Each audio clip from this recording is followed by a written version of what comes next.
हर दिन 73 करोड़ लोग भूखे सोते हैं, यानी कि दुनिया का हर 11वां इंसान। और ऐसा कभी भी नहीं होना चाहिए। तो मैं आपको दिखाना चाहता हूँ कि कैसे हम अपने मेन चैनल के वीडियोस के हर 20 व्यूज पे एक इंसान का पेट भर पा रहे हैं, और साथ में कुछ ऐसी चीजें जो फाइनल कट में नहीं थी। शुरुआत करते हैं केन्या से, जहाँ हम साफ पानी का एक अनलिमिटेड सप्लाई पहुँचाने के लिए गए थे, लेकिन इस बार प्रॉब्लम कुछ और ही है। खाना। स्टडीज से हमें ये पता चला कि अगर बच्चों को स्कूल में खाना मिले तो उनकी अटेंडेंस 50% तक बढ़ सकती है और उनके एग्जाम स्कोर्स भी 20% तक इंप्रूव हो सकते हैं। अब इसकी वजह से आगे इस वीडियो में मैं ये पूछने निकल पड़ा कि यहाँ खाने की इतनी कमी क्यों है, और जो मैंने जाना उससे मैं दंग रह गया। ये दुनिया की सबसे स्टूपिड प्रॉब्लम है। कैरल, जो यहाँ के कई स्कूल्स की प्रिंसिपल हैं, वो बता रही थी कि जब बच्चे मालनरिश्ड होते हैं तो रिसेस में खेलने के बजाय वो बस पड़े रहते हैं। जब आप स्कूल में आते हो तो वो कमजोर दिखते हैं, उनमें ताकत नहीं होती है। ब्रेक टाइम में भी बस चुपचाप बैठे होते हैं, खेलने की ताकत नहीं होती है। लेकिन जैसे ही सबको खाना मिला, पूरा माहौल ही जैसे मानो बदल सा गया। क्या तुम्हें खाना पसंद आया? हाँ। बच्चे हंस रहे थे, इधर उधर दौड़ रहे थे, एक दूसरे के साथ खेल रहे थे। ठीक है, ये सब उसका पीछा कर रहे हैं। मुझे नहीं लगता इन्होंने पहले कभी ड्रोन देखा है। शायद मैंने एक कल्ट बना लिया है। ठीक है, आज शायद केन्या में हमारा तीसरा दिन है। ये एक लो इनकम वाला एरिया है। स्कूल्स की हालत भी कल वाले स्कूल से ज्यादा खराब है। इन बच्चों को स्कूल में खाना नहीं मिलता, तो आज इनकी जिंदगी में बहुत बड़ा बदलाव आने वाला है। इनमें से ज्यादातर बच्चों को कम कैलोरीज मिलती है, लेकिन इसके बाद ये अपने स्कूल में रोज पेट भर के खाना खा पाएंगे। वो ज्यादा सीख पाएंगे, अच्छे से बढ़ पाएंगे और कम बीमार पड़ेंगे। और जरूरी बात यह है कि वो खुश रहेंगे, जो कि हमारी ख्वाहिश है। शुरू करें? ठीक है, मैं एक और स्कूल में आया हूँ जहाँ करीब 500 से ज्यादा बच्चे हैं। दिखाओ सबको। अगली बार मुर्गियों को लात मत मारना। दो इस स्कूल में 500 से भी ज्यादा बच्चे हैं, सबको दिखाओ। हजारों और बच्चों को खाना खिलाने के बाद हमने उन्हें उनके भविष्य के लिए तैयार किया। उन्हें वो सब कुछ दिया जिनकी उन्हें जरूरत हो सकती है। निकलने से पहले हमारे बिहाइंड द सीन्स टीम को केन्या के टॉप यूनिवर्सिटीज का एक्सक्लूसिव टूर मिला, जहां मुझे कुछ बिजनेस स्टूडेंट्स से बात करने का मौका मिला। फिलांथ्रोपी और दुनिया को बेहतर बनाने के लिए आपका लॉन्ग टर्म गोल क्या है? तो लॉन्ग टर्म में हमारा एक चॉकलेट का ब्रांड है फीस्टेबल्स, और मैंने उसके सप्लाई चेन के पीछे थोड़ी रिसर्च की थी। मैं हैरान था क्योंकि उस फार्म में 16 साल के बच्चे काम कर रहे थे, और मैंने सोचा कि ये तो बिल्कुल भी ठीक नहीं है। हमारा मेन ऑब्जेक्टिव ये है कि 10 लाख से भी ज्यादा बच्चे आज भी बाल मजदूरी में फंसे हुए हैं, और हम उन्हें निकालने की पूरी कोशिश कर रहे हैं। और इसीलिए हमारी अगली मंजिल मेरे लिए खास मायने रखती है। हम है घाना में, यहीं से हम फेस्टिवल्स के लिए अपना ज्यादातर कोको लेते हैं। तो यहाँ जो स्कूल मील प्रोग्राम्स हैं वो मेरे लिए ज्यादा स्पेशल हैं। मेरे लिए? हाँ। ये एक्टर लोग टीवी के 10 एपिसोड से जितना कमाते हैं ना, यूट्यूबर्स एक वीडियो बना के उससे ज्यादा कमा लेते हैं। इसलिए मैं भी आजकल रील बना रहा हूँ। Thank you. ये सच में अमेजिंग है कि ये कम्युनिटी हमारा शुक्रिया अदा करने के लिए ऐसे समारोह आयोजित कर रहे हैं, वो भी खाने जैसी चीज के लिए जो उन्हें पहले ही मिल जानी चाहिए थी। मैं स्वागत करता हूँ जिमी। उन्हें मिस्टर बीस्ट भी कहा जाता है। Please welcome. Thank you. Thank you. जैसा कि मैंने कहा, मैं इस खाने के प्रोग्राम को शुरू करने और इस कम्युनिटी में डेवलपमेंट करवाने के लिए बहुत एक्साइटेड हूँ, और मुझे आप सबके साथ काम करने में बहुत खुशी होगी। मुझे यहाँ बुलाने और इस सम्मान के लिए बहुत बहुत शुक्रिया। ये हमारा पारंपरिक केंते है, और हम तुम्हें केंते में लपेटेंगे ताकि हम तुम्हारा सम्मान कर सके। हाँ, अब हाथ ऊपर उठाओ। तो अब तुम इस गांव के उप प्रधान हो। Thank you. क्या तुम इस सबसे खुश हो? हाँ, हम खुश हैं। हाँ, सब कुछ बहुत अच्छे से हो गया। Thank you. जश्न वगैरह बाद में। घाना में मेरा जो एक जरूरी काम था वो था कुछ ककाओ फार्म्स को चेक करना। यहाँ के किसान जितना आमतौर पर मिलना चाहिए उससे कम कमाते हैं, और उनके बच्चे अक्सर काम में इसीलिए लगते हैं ताकि उनका परिवार भूखा ना सोए। हम फेस्टिवल्स में कड़ी मेहनत इसीलिए कर रहे हैं ताकि सभी किसानों को लिविंग इनकम रेफरेंस प्राइस दे सके और चाइल्ड लेबर को खत्म कर सके।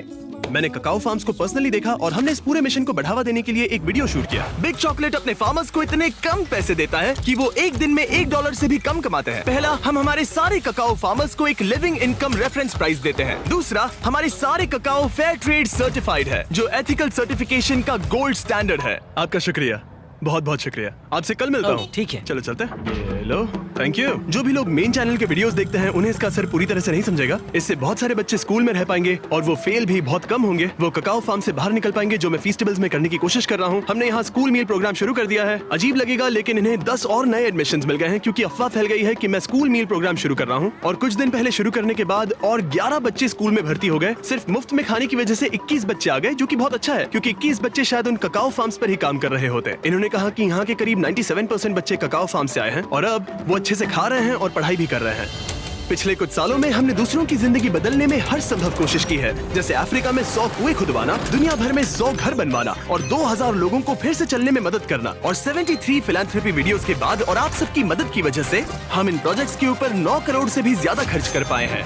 और भले ही आपको ज्यादा लग सकता है, लेकिन अभी भी बहुत सारा काम बाकी है। और जहाँ एक तरफ अफ्रीका जैसे देशों में खाना कम पड़ रहा है, वहीं अमेरिका में बहुत सारा खाना बर्बाद हो रहा है। तुमने अपनी जिंदगी में कितनों को खाना खिलाया है? कम से कम 30 से 50 लाख लोगों को। वाह, क्या बात है। हाँ, यकीन नहीं होता है ना। ये है एवन और पिछले 6 सालों से ये एक शेयरिंग एक्सेस नाम की नॉन प्रॉफिट ऑर्गेनाइजेशन बनाने में लगा है। इसका मकसद है बचे हुए खाने को बर्बाद होने से रोकना और फिर उसे जरूरतमंद लोगों तक पहुंचाना। और अब तक इसने 53,000 मेट्रिक टन खाना बर्बाद होने से बचाया है। और ये सब पॉसिबल हो पाया है वॉलंटियर्स, डोनेशंस और इस बड़े से वेयर हाउस की मदद से। सिर्फ ये एक बिल्डिंग ही 14 फुटबॉल मैदानों के बराबर है। Oh my इसके God. अंदर 7 लाख स्क्वायर फीट का रेफ्रिजरेटेड वेयर हाउस स्पेस है। मुझे नहीं पता था कि इतनी लंबी बिल्डिंग्स भी होती हैं। जरा देखो ये कितनी लंबी है। और ये तो बस एक सेक्शन है, यहाँ ऐसी बहुत सारी है। हर साल जितनी बेहिसाब मात्रा में खाना लैंडफिल्स में फेंका जाता है, अगर उसी को बचा लिया जाए तो खाने की सारी तकलीफ ही मिट सकती है। और एवन से बात करने के बाद मुझे इसके पीछे की वजह साफ साफ समझ आने लगी।